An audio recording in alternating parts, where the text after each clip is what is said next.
Եթերում լուրերի ժամն է, բարի երեկո։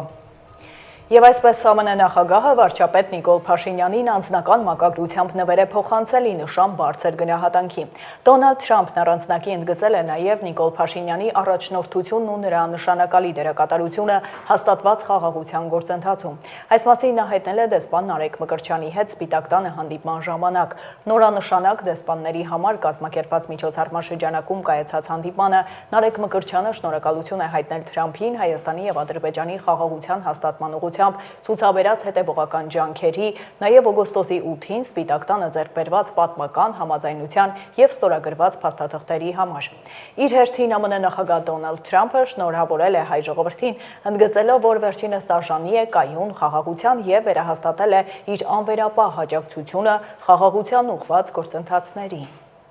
Ազգային ժողովի ընտրությունների օրը հայտնի է կենտրոնական ընտրական հանձնաժողովի նախագահն ասել է, որ ըստ սահմանադրության խորհրդարանական ընտրությունները պետք է անցկացվեն հունիսի 2-ից 12-ն ընկած միջակայքում։ Տարեկան ամփոփիչ ասուլիսում Վահագն Հովակիմյանն ասել է, որ օրը նշանակվում է նախագահի հրամանագրով։ Նախագահի հրամանագիրը դեռ չկա, բայց բոլոր ընտրությունների հստակ օրն արձանագրած, այսպես ասած, ընթանում են առաջ։ Այդ օրն է հունիսի 7-ը, քանի որ նշված ժամանակահատվածում միակ կիրակին հունիսի 7-ն է։ Եթե նախագահը այլ աշխատանքային օր նշանակի, շղթայական իրավական կարգավորումների անհրաժեշտություն կառաջանա, այդ թվում աշխատանքային օրերից մեկը ոչ աշխատանքային հայտարարելու։ Աշնանն էլ 46 համայնքում սպասվում են թիմ ընտրություններ, 3 օր են սահմանել՝ սեպտեմբերի, հոկտեմբերի ու նոյեմբերի վերջին կիրակիները։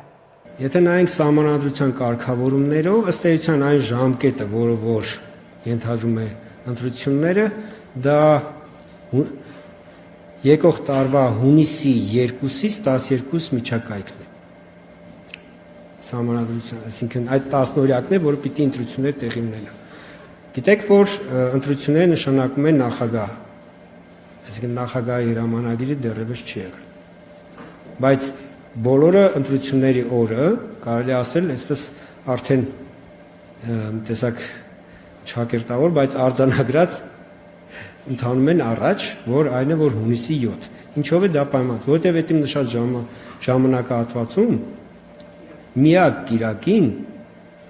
հունիսի 7-ն է։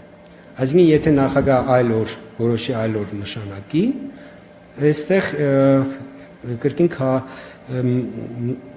այլ, այսպես ասենք, իրավական հետևանքներ, այսինքն պիտի միատել կառավարի, որտեղ եթե ասենք այդ կիրակին չնշանակի, աշխատանքային օր նշանակի, այնտեղ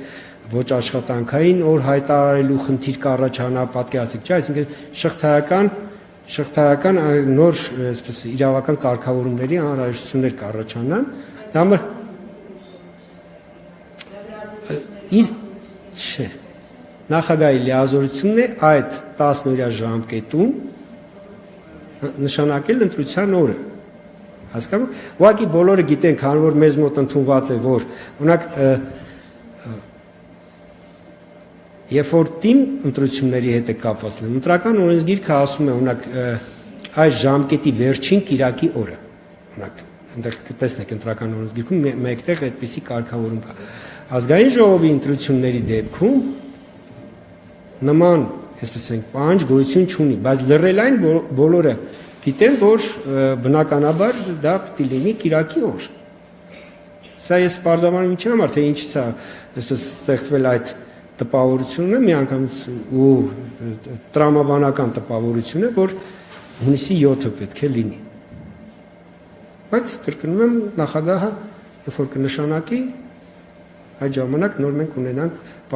պաշտոնապես նշանակված ընտրություններ։ Մոնիտորինգի եւ վերահսկողության մի շարք գործիքներ ենք մենք կիրառելու։ Սա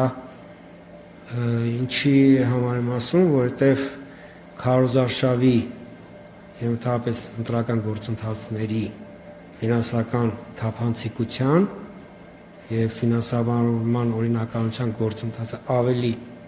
պատշաճ եւ ժամանակակից գործիքակազմերի կիրառմամբ իրականացնելու նպատակով Կենտրոնական ընտրական հանձնաժողովը միջազգային գործընկերների հետ համագործակցությամբ մոնիտորինգային ծրագրեր է կիրառել, որոնք հնարավորություն կտան մեզ ասենք համացանցում տեղի ունեցող գործընթաց քարոզչությունը ավելի հաստարկված եւ հնարավորինս ընդգրկուն ծավալներով դիտարկել մոնիտորինգի ենթարկել։ Շարունակենք, պաշտոնեական լիազորությունները չարաշահելու մեղադրանքով ձերբակալվել է Պետեկամուտների կոմիտեի նախկին բարձրաստիճան պաշտոնյա։ Հակակոռուպցիոն կոմիտեն է հայտնել, բայց շատ մանրամասներ չի ներկայացրել, ելնելով նախաքննության շահերից։ Նշեմ, որ ըստ մամուլում շրջանառվող լուրերի ձերբակալվածը ՊԵԿ նախագահի նախկին տեղակալ Վախթանգ Միրումյանն է։ Ձորակ հոգեկան առողջության խնդիրներ ունեցող անձանց խնամքի կենտրոն պետական ոչ առևտրային կազմակերպության նախկին տնօրենը խոշոր չափի կաշառք է ստացել ու անցել պաշտոնեական լիազորությունները։ Հակակոռուպցիոն դատարանի 2025-ի դեկտեմբերի 18-ի մեղադրական վերդիկտով նա մեղավոր է ճանաչվել։ Նախկին տնօրենը կենտրոնի խնամարկյալ ԱԹ-ին պատկանող բնակարանի մասնաբաժինը վաճառելու համար լիազորագիր տրամադրելու նպատակով խնամարկյալի հարազատներից պահանջել է $6000 կաշառք, պայմանավորվելով 2000-ը ստանալ մինչև լիազորագրի տրամադրումը, մնացածը բնակարանը վաճառելուց հետո։ Առանց խնամակալության եւ հոգաբարձուների մարմնի համապատասխան թույլտվության 2 տարի ժամկետով տվել է լիազորագիր, լիազորելով կենտրոնի շահառուի հորաքրոջը հանդես գալ որպես կենտրոնի շահառուի շահերի ներկայացուցիչ։ Կնքվել է անշարժ գույքի առուվաճառքի պայմանագիր 12,63,000 դրամով, որի 2/3-ը մասնաբաժինը չի հատկացվել կենտրոնի շահառուին կամ կենտրոնին։ Դատավճիռն օրինական ուժի մեջ մտնելուց հետո դատախազությունը կձեռնարկի համապատասխան միջոցներ առուվաճառքի պայմանագիրն առ ոչինչ ճանաչելու ուղղությամբ։ Այժմ առաջարկում եմ ծանոթանալ աշխարհում կատարվող իրադարձություններին։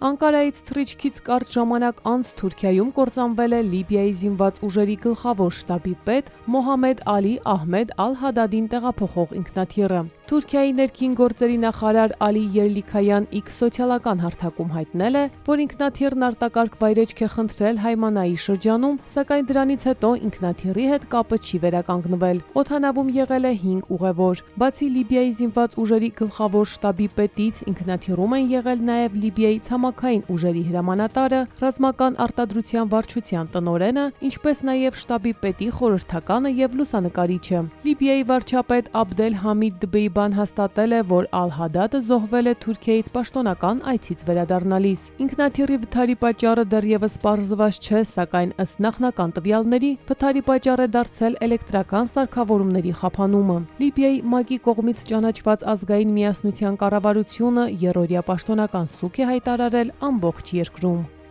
Ռոմի պապ Լևոն 14-րդը խորապես տխրել է Ուկրաինայի հետ պատերազմում Սուրբ Ծննդյան զինադադարի մերժումից Ռուսաստանի կողմից։ Ինձ մեծ տխրություն պատճառող բաներից մեկն այնն է, որ Ռուսաստանը ըստ երևույթին մերժել է զինադադարի խնդրանքը։ Իտալիայում իր նստավայրի մոտ լրագրողներին ասել է Ռոմի պապը. «Ես կրկին կոչ կանեմ բոլոր բարի կամքի տեր մարդկանց գոնե Սուրբ Ծնունդը որպես խաղաղության օր հարգել։ Միգուցե նրանք կլսեն մեզ եւ այդ ժամանակ մենք կունենանք առնվազն 24 ժամ, մեկ օր խաղաղություն ամբողջ աշխարհում», հավելել է Ռոմի պապը։ Այս շաբաթ Կրեմլի խոսնակ Դմիտրի Պեսկովը հայտնել էր, որ Ռուսաստանը չի համաձայնել Ուկրաինայի Սուրբ Ծննդյան զինադադարի առաջարկին։ Նա ասել է, որ Ռուսաստանը խաղաղություն է ուզում, բայց չի ուզում հրադադար Ուկրաինային հանգիստ տալու եւ պատերազմի շարունակությանը նախապատրաստվելու համար։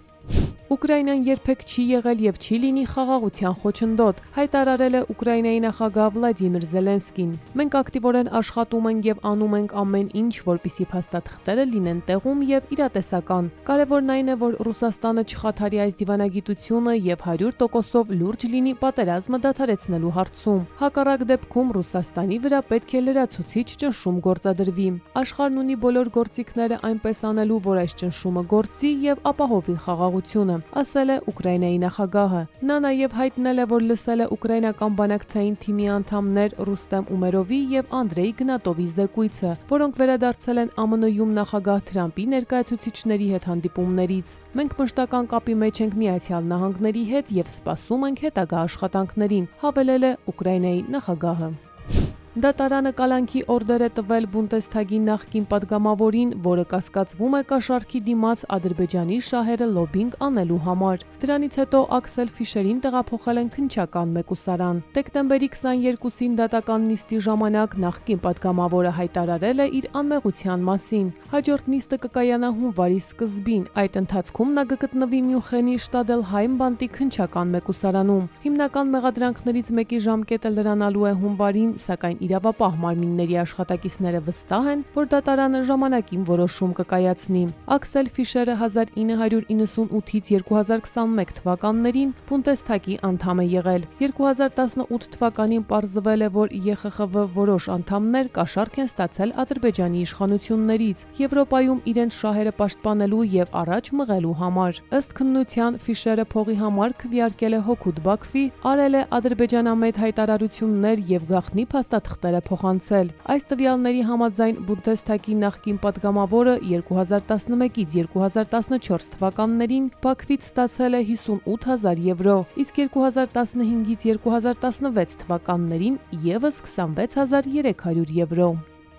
Մոսկվայի Ելեցկայա փողոցում տեղի ունեցած պայթյունի հետևանքով զոհվել է 3 մարդ, այդ թվում ճանապարհային ոստիկանության 2 աշխատակից, հայտնել է Ռուսաստանի քննչական կոմիտեն։ Քննիչների տվյալներով դեկտեմբերի 23-ի լույս 24-ի գիշերը 2 ճանապարհային ոստիկանության աշխատակիցներ Ելեցկայա փողոցում ոստիկանական մեքենայի մոտ կասկածելի անձի են նկատել։ Երբ նրանք մոտեցել են նրան ձերբակալելու, պայթուցիկ սարք է գործի դրվել։ Ստացած վնասվածքների հետևանքով մահացել են 2 ոստիկան, ինչպես նաև ոստիկանների մոտ կանգնած անձը, ասվում է հաղորդագրությունում։ Դեպքը քննվում է Ռուսաստանի Դաշնության քրեական օրենսգրքի 317-րդ հոդվածով։ Դեպքի վայրում աշխատում են քննչական կոմիտեի Մոսկվայի գրասենյակի քննիչները եւ դատաբժշկական փորձագետները։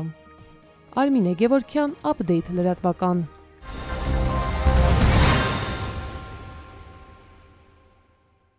Շարունակենք, քրեական ոստիկաններն ապօրինի շրջանառությունից հանել են 1 կիլոգրամից ավելի թմրամիջոց, մանրամասները տեսանյութում։ Քրեական ոստիկանության թմրամիջոցների ապօրինի շրջանառության դեմ պայքարի վարչության եւ ազգային անվտանգության ծառայության աշխատակիցները օպերատիվ տեղեկություններ էին ստացել, որ Երևանի բնակիչ 31-ամյա եւ 32-ամյա երկու երիտասարդ պարբերաբար տեղադրված վայրերից ձեռք են բերում խոշոր չափերի տարբեր տեսակի թմրամիջոցներ եւ տելեգրամյան հավելվածի միջոցով զբաղվում դրանց իրացմամբ։ Համատեղ իրացնելով օպերատիվ տեղեկությունները եւ համագործակցելով քրեական ոստիկանության Արմավիրի մարզային վարչության ծառայողների հետ, պարզվել է, որ նշված երիտասարդները դեկտեմբերի 18-ին իրացնելու նպատակով Արմավիր քաղաքի Իսահակյան փողոցի հարակից ջրատարի մոտակայքից ձեռք են բերելու առանձնապես խոշոր չափի թմրամիջոց։ Իրավապահները նշված վայրում երիտասարդներին հայտնաբերել, ձերբակալել եւ տեղափոխել են քրեական ոստիկանության Արմավիրի մարզային վարչություն։ Ձերբակալվելիս նրանք 32-ամյա երիտասարդի վարած Kia Magnish մեքենայով փորձել են փախուստի դիմել, ինչը կանխվել է։ 32-ամյա երիտասարդի անձնական խուզարկությամբ հայտնաբերվել են մարիխուանա տեսակի թմրամիջոց եւ մոխրացած հետքերով կաթուցիչ։ Նախաձեռնվել է քրեական վարույթ, որի շրջանակում դատարանի որոշմամբ խուզարկվել է հատուկ պահպանվող տարածք տեղափոխված Kia Magnish-ի մեքենան, հայտնաբերվել է 1 կիլոգրամ 155 գրամ մարիխուանայի նմանվող զանգված։ Երևանի բնակիչ 31 եւ 32-ամյա երիտասարդները կալանավորվել են, կատարվում է նախաքննություն։ Ծանուցում ենթադրյալ հանցանքի մեջ կասկածվողը կամ մեղադրվողը համարվում է անմեղ, քանի դեռ նրա մեղավորությունը ապացուցված չէ Հայաստանի Հանրապետության քրեական դատավարության օրենսգրքով սահմանված կարգով, դատարանի օրինական ուժի մեջ մտած դատավճռով։ Տավուշի պարեկները WhatsApp վարորդի մոտ ինքնաձիգ են հայտնաբերել, ավելին տեսանյութում։ Տավուշի մարզի պարեկները դեկտեմբերի 19-ին Իջևան քաղաքի Անկախության փողոցում կանգնեցրել են Mercedes-Benz Magnish-ի մեքենա։ Ստուգման պարզվել է, որ 41-ամյա վարորդը մեքենան վարում է ոչ ստապ վիճակում։ Պարզվել է նաև, որ նա հագուստի տակ թաքցրել էր ինքնաձիգ եւ 7.62 մմ տրամաչափի 24 փամփուշտով լիցքավորված փամփշտատուփ։ Ոսկեվան գյուղի բնակիչ 41-ամյա տղամարդը ձերբակալվել եւ կազմված փաստաթղթերի հետ ներկայացվել է նախաքննական մարմին։ Ներքին գործերի նախարարության ոստիկանությունը հորդորում է քրեական պատասխանատվությունից խուսափելու համար կամավոր հանձնել ապօրինի պահվող զենք զինամթերքը։ Ծանուցում ենթադրյալ հանցանքի մեջ կասկածվողը կամ մեղադրվողը համարվում է անմեղ, քանի դեռ նրա մեղավորությունը ապացուցված չէ Հայաստանի Հանրապետության քրեական դատավարության օրենսգրքով սահմանված կարգով, դատարանի օրինական ուժի մեջ մտած դատավճռով։ Հարթակ Արցախից տեղահանված անձանց համար այն միավորում է բոլորային բնակավայրերը, որտեղ հնարավոր է բնակարան ձեռք բերել արտոնյալ պետական աջակցությամբ։ Կառավարությունը տեսանյութ է հրապարակել։